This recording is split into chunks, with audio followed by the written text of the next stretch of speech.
സംസ്ഥാനത്ത് മഴ സംഹാര താണ്ഡവമാടുകയാണ്. ഇന്ന് 9 ജില്ലകളിൽ റെഡ് അലർട്ടും 5 ജില്ലകളിൽ ഓറഞ്ച് അലർട്ടും പ്രഖ്യാപിച്ചിരിക്കുകയാണ്. ഇതുവരെ 5 മരണമാണ് സ്ഥിരീകരിച്ചത്. ഉരുൾപൊട്ടൽ, മണ്ണിടിച്ചിൽ, വെള്ളപ്പൊക്കം രൂക്ഷമായി തുടരുകയാണ്. സംസ്ഥാനത്തിൻ്റെ പലയിടങ്ങളിലും വൈദ്യുതി തടസ്സം, ഗതാഗത തടസ്സമൊക്കെ നേരിടുന്നു. നിരവധി പേരെയാണ് ഇപ്പോൾ വീടുകളിൽ നിന്നും ഒഴിപ്പിച്ച് ക്യാമ്പുകളിലേക്ക് മാറ്റിയിരിക്കുന്നത്. ഇപ്പോഴും ക്യാമ്പുകളിൽ എത്തിപ്പെടാൻ കഴിയാതെ ഒരുപാട് ജനങ്ങൾ ദുരിതം അനുഭവിക്കുന്നുമുണ്ട്. നമുക്ക് മലപ്പുറത്തേക്ക് അടിയന്തരമായി പോകേണ്ടതുണ്ട്. റെഡ് അലർട്ടുള്ള മലപ്പുറത്തും അതിശക്തമായി മഴ പെയ്യുകയാണ്. കൊണ്ടോട്ടി നീറാട് തോട്ടിൽ 4 വയസ്സുകാരൻ ഒഴുക്കിൽപ്പെട്ട് മരിച്ചു എന്നുള്ള ഏറ്റവും വേദനാജനകമായ വിവരം ഇപ്പോൾ ശിവദാസ് കന്മതം റിപ്പോർട്ട് ചെയ്യുന്നുണ്ട്. ശിവദാസ് കന്മടമാണ് റിപ്പോർട്ട് ചെയ്യുന്നത്. മണ്ണിടിഞ്ഞ് വീണ ഗതാഗതം തടസ്സപ്പെട്ടു. മലപ്പുറം വടക്കേ മണ്ണയിലുണ്ടായ മണ്ണിടിച്ചിലിൽ ഗതാഗതം പൂർണ്ണമായും തടസ്സപ്പെട്ടു. പലയിടങ്ങളിലും നിരവധി വീടുകൾക്ക് മുകളിലേക്ക് മണ്ണിടിഞ്ഞ് നാശനഷ്ടം സംഭവിച്ചിട്ടുണ്ട്. ശിവദാസുണ്ട് വിവരങ്ങൾ പങ്കുവയ്ക്കാൻ. ശിവദാസ്, മലപ്പുറത്ത് നിന്നും ഏറ്റവും വേദനാജനകമായ ഒരു വാർത്തയാണ് പുറത്തു വരുന്നത്. ഒരു കുഞ്ഞ് ഒഴുക്കിൽപ്പെട്ട് മരിച്ചു എന്നുള്ള വാർത്തയാണ്. ആദ്യം അറിയേണ്ടത് ആ വാർത്തയുടെ വിശദാംശങ്ങളാണ്. എങ്ങനെയാണ് ഈ കുട്ടി ഒഴുക്കിൽപ്പെട്ടത്? ഒപ്പം അറിയേണ്ടത് എങ്ങനെയാണ് മലപ്പുറത്ത് നിലവിൽ മഴ സാഹചര്യം? ഒരു ആശങ്കാജനകമായ മഴ വിവരങ്ങളാണോ അവിടെ നിന്നും പങ്കുവയ്ക്കാനുള്ളത്?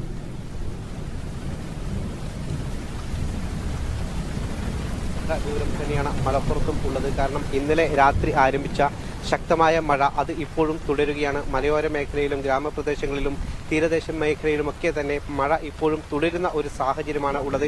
അല്പം മുൻപ് മഴയ്ക്ക് അല്പം ശമനമുണ്ടായിരുന്നെങ്കിൽ ഇപ്പോൾ വീണ്ടും മഴ തുടർന്നുകൊണ്ടിരിക്കുകയാണ്. ശക്തമായ മഴ ഇല്ലെങ്കിൽ പോലും മഴ ഇപ്പോഴും തുടർന്നുകൊണ്ടിരിക്കുന്ന ഒരു സാഹചര്യമാണ് ഉള്ളത്. അതോടൊപ്പം തന്നെ മലപ്പുറം ജില്ലയിൽ നിന്നും വേദനാജനകമായ ഒരു വാർത്തയുള്ളത്. 4 വയസ്സുകാരനായ ഒരു കുഞ്ഞ് തോട്ടിൽ വീണ് ഒഴുക്കിൽപ്പെട്ട് മരിച്ചിരിക്കുന്നു. കൊണ്ടോട്ടിക്ക് സമീപം നീറാട് തോട്ടിലാണ് ഈ കുഞ്ഞ് വീണത്. അതായത് ഇവരുടെ വീടിനോട് ചേർന്നുള്ള ഒരു തോടാണ് ഉണ്ടായിരുന്നത്. ആ തോടിന് സമീപത്തൂടെ കുട്ടി നടക്കുമ്പോൾ അബദ്ധത്തിൽ വീണതാകാം എന്നുള്ളതാണ് പ്രാഥമികമായ ഒരു നിഗമനം. 4 വയസ്സുകാരനായ കുട്ടിയാണ് മരിച്ചിരിക്കുന്നത്. മേലേപ്പറമ്പ് കണ്ണപ്പത്തൊടി ഹമീദിന്റെ മകൻ ഐമൻ എന്ന 4 വയസ്സുകാരനായ കുഞ്ഞാണ് മരിച്ചിരിക്കുന്നത്. വേദനാജനകമായ ഒരു വാർത്ത തന്നെയാണ്. അതോടൊപ്പം തന്നെ പല ഇടങ്ങളിലും ഇത്തരത്തിൽ മഴക്കെടുതി അതിരൂക്ഷമായി തന്നെ തുടരുകയാണ്. ഇന്നലെ രാത്രി തന്നെ പല ഇടങ്ങളിലും ശക്തമായ മഴ പെയ്തിരുന്നു. പല ഭാഗങ്ങളിലും മണ്ണിടിച്ചിൽ രൂക്ഷമായി തന്നെ ഉണ്ട്. നിലമ്പൂർ മേഖലയിലൊക്കെ തന്നെ ഉരുൾപൊട്ടൽ സാധ്യത അടക്കം നിലനിൽക്കുന്നുണ്ട്. അതോടൊപ്പം തന്നെ മലപ്പുറം നഗരത്തിനോട് ചേർന്ന് കിടക്കുന്ന വടക്കേ മണ്ണയിൽ വലിയ രീതിയിൽ തന്നെ മണ്ണിടിച്ചിൽ ഉണ്ടായിരുന്നു. ഈ മണ്ണിടിച്ചിൽ ഈ ഭാഗങ്ങളിൽ പൂർണ്ണമായും ഗതാഗതം സ്തംഭിച്ചു. ഇപ്പോൾ അത് സാധാരണ അവസ്ഥയിലേക്ക് മാറ്റിയിട്ടുണ്ട്. പല ഇടങ്ങളിലും ഇത്തരത്തിൽ ഗതാഗത തടസ്സം ഉണ്ടായിട്ടുണ്ട്. അതോടൊപ്പം തന്നെ വീടുകളിലെ മുകളിലേക്ക് മണ്ണിടിഞ്ഞു വീണ സംഭവങ്ങൾ ഉണ്ടായിട്ടുണ്ട്. മലപ്പുറം കൈനോട് വീടുകളുടെ മുകളിലേക്ക് മണ്ണിടിച്ചിലിനെ തുടർന്ന് ഒരു വീട്ടമ്മ മണ്ണിൽ കുടുങ്ങിയ ഒരു സാഹചര്യം ഉണ്ടായിരുന്നു. ഭാഗ്യത്തിനാണ് ആ വീട്ടമ്മ രക്ഷപ്പെട്ടത്. കാരണം ആ വീട്ടമ്മയുടെ കാല് മാത്രമാണ് ആ ഒരു മണ്ണിനടിയിൽ ആയിപ്പോയത്. പിന്നീട് നാട്ടുകാരും സമീപത്തുള്ള തൊട്ടടുത്ത ബന്ധുക്കളും എല്ലാം തന്നെ ആ വീട്ടമ്മയെ രക്ഷപ്പെടുത്തി ആശുപത്രിയിലേക്ക് മാറ്റി. അതോടൊപ്പം തന്നെ കൊണ്ടോട്ടിയിൽ തന്നെ ഒരു അംഗനവാടിക്ക് മുകളിലേക്ക് മണ്ണിടിഞ്ഞു വീണ് അംഗനവാടി ഒരു ഭാഗം പൂർണ്ണമായും നശിച്ച ഒരു സാഹചര്യം ഉണ്ടായി. അത്തരത്തിൽ മഴക്കെടുതി പല ഇടങ്ങളിലും ഉണ്ടാകുന്നുണ്ട്. ഞാനിപ്പോൾ നിൽക്കുന്നത് ഈ മലപ്പുറം നഗരത്തിലെ ഒരു മാർക്കറ്റിലാണ്. മലപ്പുറം നഗരത്തിലെ പ്രധാനപ്പെട്ട മാർക്കറ്റിലാണ്. ഈ മാർക്കറ്റ് നമുക്കറിയാം പൂർണ്ണമായും വെള്ളത്തിൽ ആയിരിക്കുന്ന ഒരു കാഴ്ചയാണ് നമ്മൾ ഈ ദൃശ്യങ്ങളിൽ കാണുന്നത്. അതായത് ഈ മാർക്കറ്റിനു വേണ്ടി പുതുതായി തയ്യാറാക്കിയ ഒരു കെട്ടിടമാണ്. ഈ മാർക്കറ്റ് ഈ ഭാഗത്തേക്ക് മാറ്റുന്നതിന് വേണ്ടിയിട്ടുള്ള നടപടിക്രമങ്ങളൊക്കെ പുരോഗമിച്ചുകൊണ്ടിരിക്കുകയാണ്. ആ സാഹചര്യത്തിലാണ് ഇപ്പോൾ ഈ ഒരു മഴ പെയ്തപ്പോൾ ഇത്ര ചെറിയ മഴ പെയ്തപ്പോൾ പോലും ഈ മാർക്കറ്റ് വെള്ളത്തിൽ ആയിരിക്കുന്ന ഒരു സാഹചര്യം ഉള്ളത്. ഇത്തരത്തിൽ പല ഇടങ്ങളിലും റോഡുകളിലടക്കം ശക്തമായ മണ്ണിടിച്ചിൽ ഉണ്ടാകുന്ന ഒരു സാഹചര്യം, ഗതാഗതം സ്തംഭിക്കുന്ന ഒരു സാഹചര്യമൊക്കെ പല ഇടങ്ങളിലും ഉണ്ട്. വിവിധ ഇടങ്ങളിൽ നമുക്ക് അത്തരത്തിലുള്ള സാഹചര്യമൊക്കെ നമുക്ക് കാണാൻ കഴിയും. ഇപ്പോഴും മഴ തുടരുന്നത് കൊണ്ട് തന്നെ ആശങ്കാജനകമായ ഒരു അവസ്ഥയും സാഹചര്യം തന്നെയാണ് മലപ്പുറത്ത് ഉള്ളത്. ഇപ്പോൾ ഈ ഒരു മാർക്കറ്റിന്റെ ഒക്കെ ഒരു അവസ്ഥ, മഴ പെയ്യുമ്പോൾ എന്താ അവസ്ഥ? മാർക്കറ്റിൽ വെള്ളം കെട്ടി നിൽക്കുന്നത് കാണുന്നുണ്ട്. വെള്ളം കെട്ടി നിൽക്കൊണ്ട് മാർക്കറ്റ് ഓപ്പൺ ആയിട്ടില്ല. ഓപ്പൺ ആകുമ്പോൾ കുറച്ചൊക്കെ ബുദ്ധിമുട്ടാവും.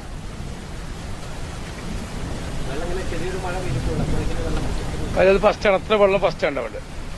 ഈ 4-5 കൊല്ലമായിട്ട് എന്താണ് ഇവിടുത്തെ ഒരു സാഹചര്യം മഴ പെയ്യുമ്പോഴൊക്കെ നഗരത്തിലും? ഇത് തീർച്ചയായിട്ടും മുനിസിപ്പാലിറ്റിന്റെ അനാസ്ഥയാണ്. കുറെ കാലമായിട്ട് ഇങ്ങനെ കിടക്കല്ലേ, അതിനൊരു പരിഹാരം കാണണം, അത്രേ ഉള്ളൂ. തുടർച്ചയായിട്ട് മഴ ഉണ്ടാവുന്ന പറഞ്ഞു. അപ്പോൾ ഇങ്ങോട്ടൊക്കെ വെള്ളം കയറാനുള്ള സാധ്യത കൂടി മഴക്കനുസരിച്ച് എന്തായാലും ഇവിടെ വെള്ളം കയറൂലേ? വേറെ ഒഴിഞ്ഞു പോകാനുള്ള സാഹചര്യം ഇല്ലല്ലോ ഇവിടെ. ഒഴിഞ്ഞു പോകാനുള്ള സംവിധാനങ്ങളൊന്നും, ഡ്രൈനേജോ ആദ്യം അതാണ് ചെയ്യേണ്ടത്, അത് ചെയ്തിട്ടില്ല.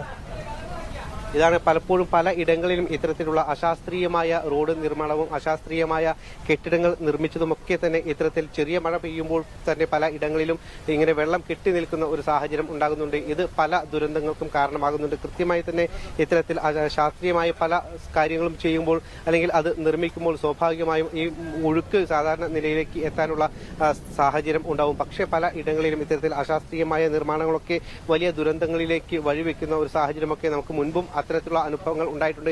ഇപ്പോഴും അത് തുടർന്നുകൊണ്ടിരിക്കുകയാണ്. ഈ നഗരസഭയിൽ മാത്രം ഇപ്പോൾ ഈ നഗരത്തിലുള്ള ഈ ഒരു മാർക്കറ്റിന്റെ ഒരു അവസ്ഥയാണിത്. നിറയെ വെള്ളം കെട്ടി നിൽക്കുന്നു. ചെറിയ മഴ പെയ്തപ്പോൾ പോലും വെള്ളം കെട്ടി നിൽക്കുന്നു. അത് ഒഴുകി പോകുന്നതിന് വേണ്ടിയിട്ടുള്ള സംവിധാനങ്ങളൊന്നും തന്നെ ഇവിടെ ചെയ്തിട്ടില്ല. അതായത് ഓവുചാൽ പോലുള്ള സംവിധാനങ്ങളൊന്നും തന്നെ ഡ്രെയിനേജോ ഒന്നും തന്നെ ഇവിടെ ചെയ്തിട്ടില്ല. അതായത് അടിസ്ഥാനപരമായ കാര്യങ്ങൾ പോലും ചെയ്യാതെ ഇത്തരത്തിൽ ഒരു കെട്ടിടം നിർമ്മിച്ചിരിക്കുന്നു. ഇത് ജസ്റ്റ് ചെറിയ ഒരു ഉദാഹരണം മാത്രമാണ്. പല സ്ഥലങ്ങളിലും എല്ലാ ജില്ലകളിലും ഇത്തരത്തിലുള്ള അനാസ്ഥകൾ നമ്മൾ നിരവധി കണ്ടിട്ടുണ്ട്. അതിന്റെ ഒരു ഉദാഹരണം മാത്രമാണ്. അതുകൊണ്ട് തന്നെയാണ് ഇത്തരത്തിൽ പല ഇടങ്ങളിലും ഈ അടുത്ത വർഷങ്ങളിലായി ഇത്തരത്തിൽ മഴ പെയ്യുമ്പോൾ പോലും ചെറിയ മഴ പെയ്യുമ്പോൾ പോലും വലിയ ദുരന്തങ്ങൾ ഉണ്ടാകാനുള്ള ഒരു സാഹചര്യം. വിവരങ്ങൾ വ്യക്തമാണ് ശിവദാസ്. മഴയ്ക്ക് മുന്നോടിയായുള്ള ഒരു സജ്ജീകരണങ്ങളും ഒരു നടപടികളും ബന്ധപ്പെട്ട അധികൃതർ നടപ്പാക്കിയിട്ടുള്ള ഒരു ഓവുചാൽ പോലും ഉണ്ടാക്കിയിട്ടില്ല എന്നുള്ള ഏറ്റവും ഗുരുതരമായ വിഷയമാണ് മലപ്പുറത്തു നിന്നും ഇപ്പോൾ ശിവദാസ് കന്മനം ഉന്നയിക്കുന്നത്.